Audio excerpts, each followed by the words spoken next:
Okay, so I would like to explain a very important component in Unity called the event trigger. So what this allows you to do is on certain interactions with the pointer or the mouse, you can attach functions for those interactions. So for example, in here, I have this icon here that represents the number of masters in this clicker game. So you see when I put my mouse above that, it displays a description of that, and on exit it closes. Uh, so you can do that, but only with UI elements. So this component here, event trigger, you see in the inspector, it only works with UI.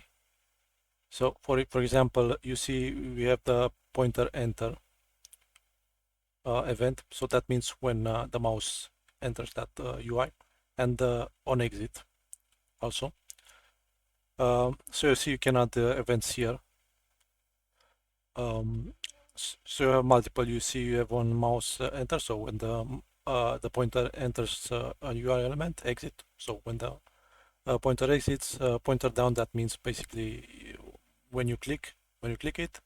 Pointer up means when you release that click, and you have some other options that I'm not sure what those are, but you can check the documentation. So you can do that.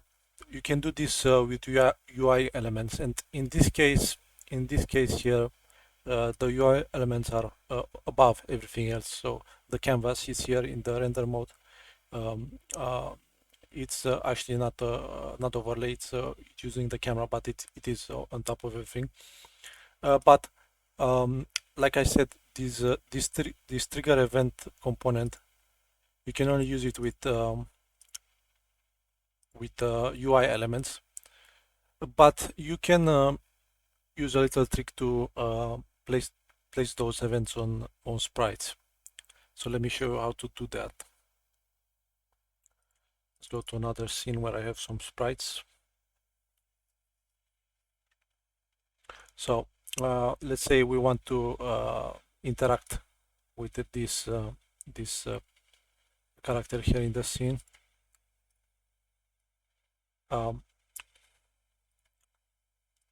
So the way to do this is we place some UI, but not in overlaid mode. We put it in world space.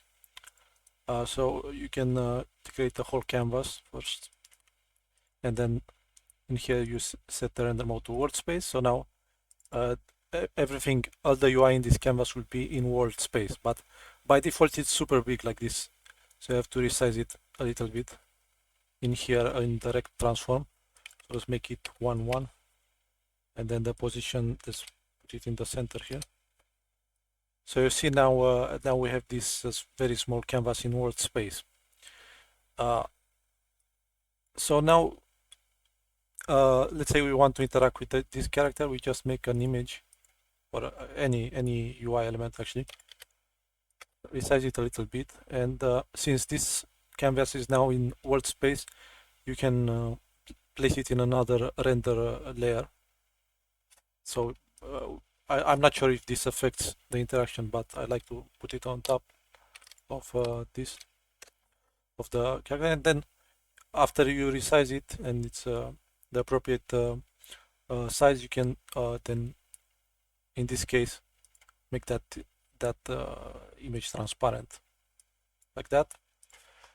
And then because in this case the player moves, you want to make this canvas child of that character like that, so it moves with the character, and then you can just put the event trigger component on the image and add your interactions here.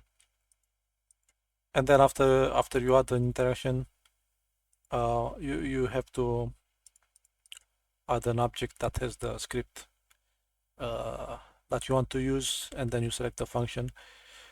And with this, you can interact with sprites or in 3D with objects in the world space.